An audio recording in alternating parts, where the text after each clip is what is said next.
It is our desire that you relax a little more and try to accept a little more the worthiness, the deservability of you.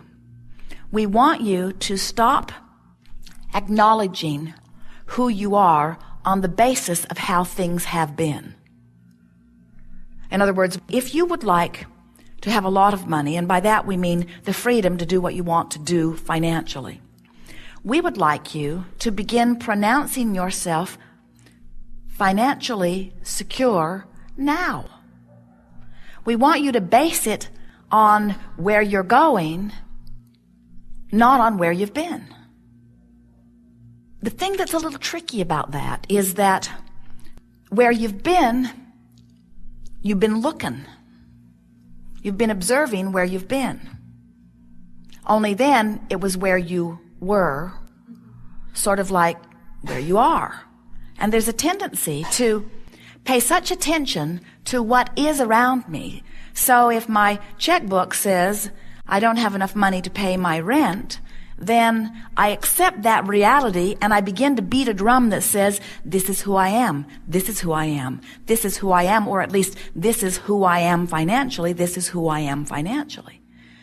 And so what we're wanting you to understand is that who you am is about how you feel.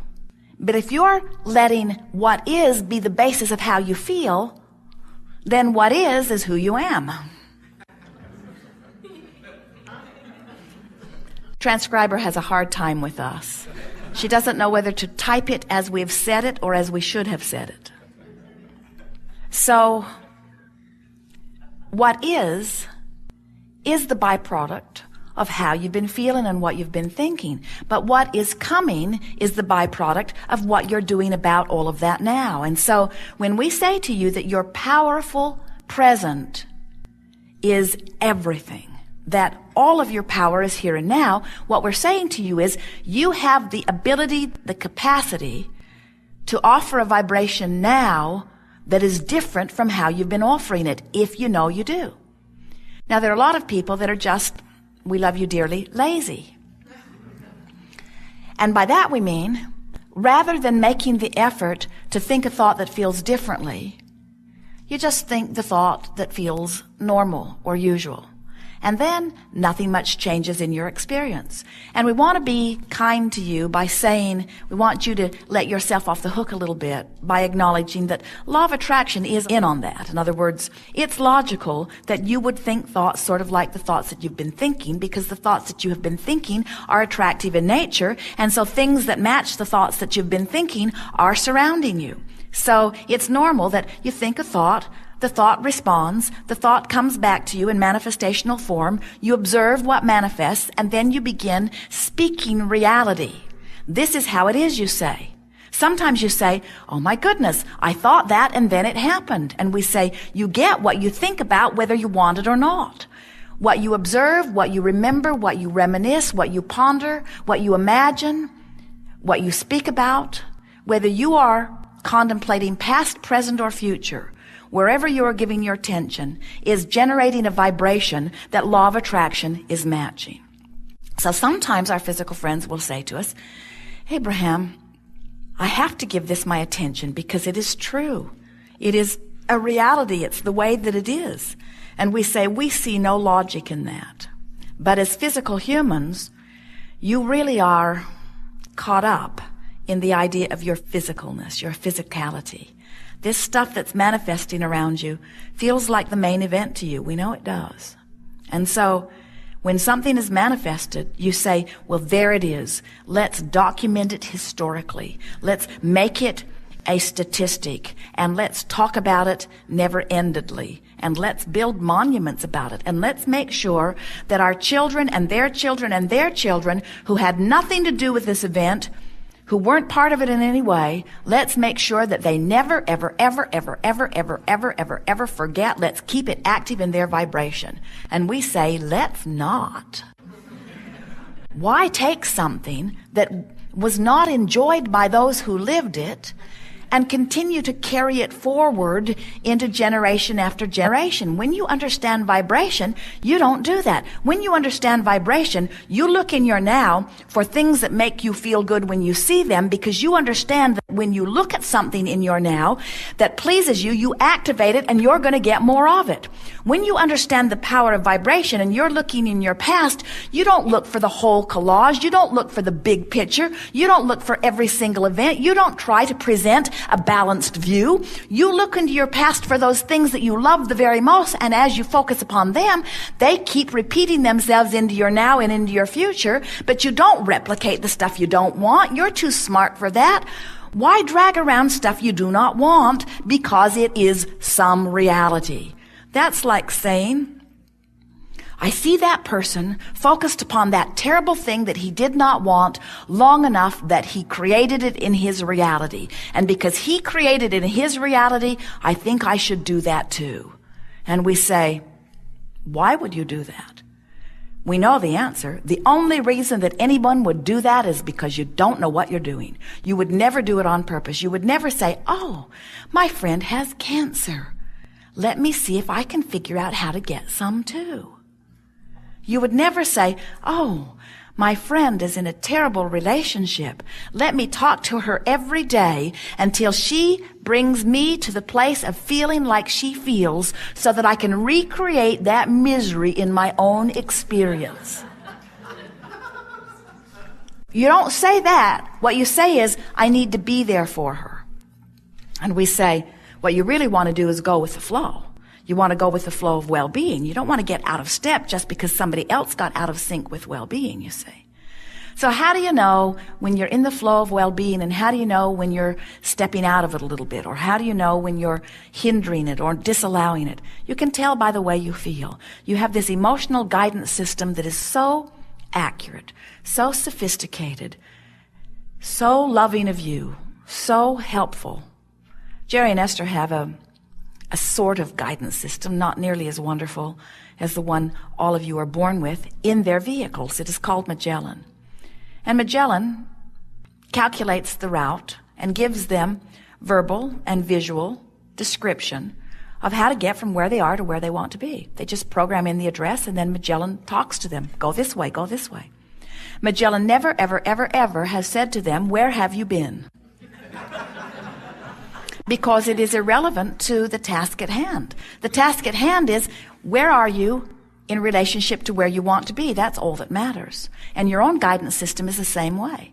Magellan never says to Jerry and Esther, you asked me, I told you, you didn't listen, now I'm done with you.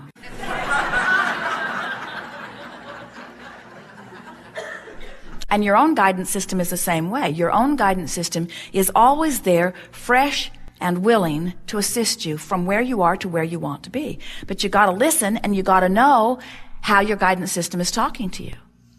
Magellan, Jerry and Esther, sometimes they will program her. It is a woman's voice. The man's voice was far too bossy.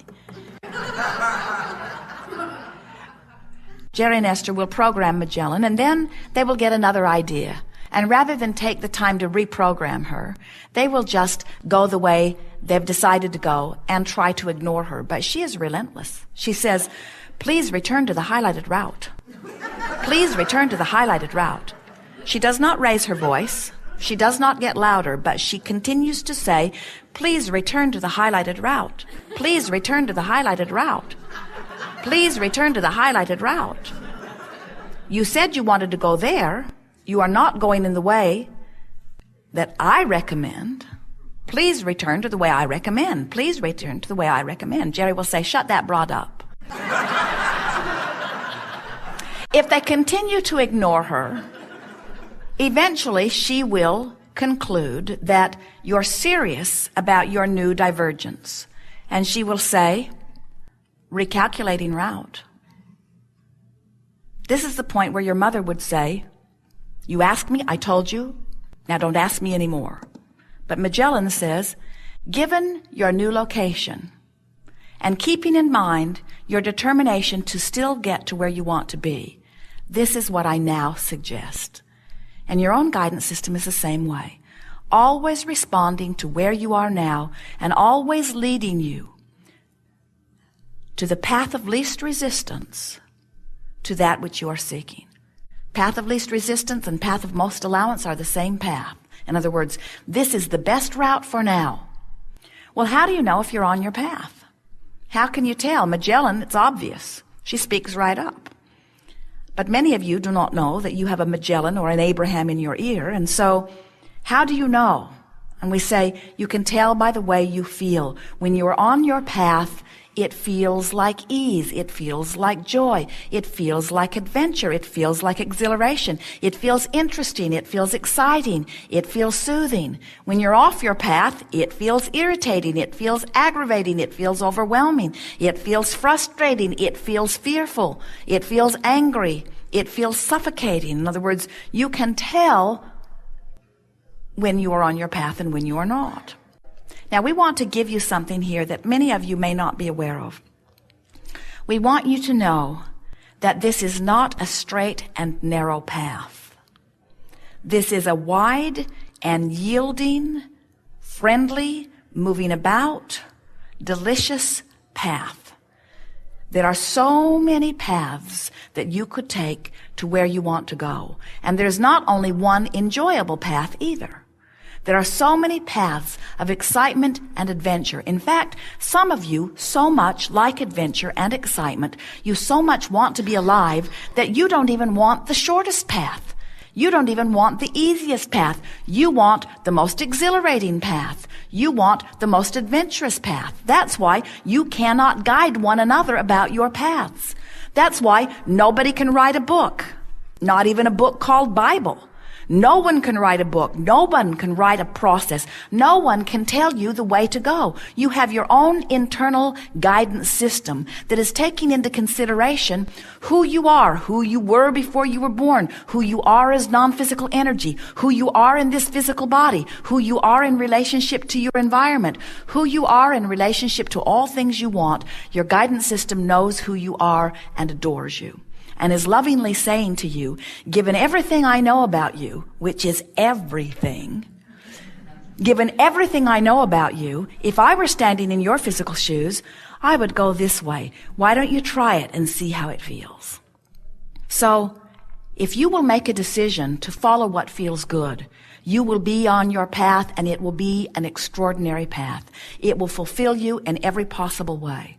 We want you to understand that your path is not about this path that leads you to some place you want to be. It does do that, but that's not what the path is about. The path is about how fun it is to be on the path, how fun it is to be on the path, how fun it is to be on the path. In other words, you never get there, because as soon as you get to where you thought you were headed, even before you get to where you thought you were headed, the path lengthens, it expands. You never get there. Jerry and Esther were in Maui a few years ago. They've been there many times since, but on this particular occasion, they were on their way to Mama's restaurant, a fabulous restaurant on the other side of the island. And off they went. They knew where they were going. They'd been there before. And in the sky was the most incredible rainbow they had ever seen. So vivid in color. And Jerry said, Mama's is over there somewhere near the end of that rainbow. As they followed the rainbow, it continued to move along with them. It continued to move. It continued to move. It continued to move. It continued to move. It led them right to the road that turned off to Mama's restaurant. And then the rainbow dipped right into the ocean, right at the spot. And Jerry said, well, look at that. The rainbow has led us to Mama's. But when they got to Mama's, the rainbow led them someplace else. In other words, this rainbow is like your eternally expanding path.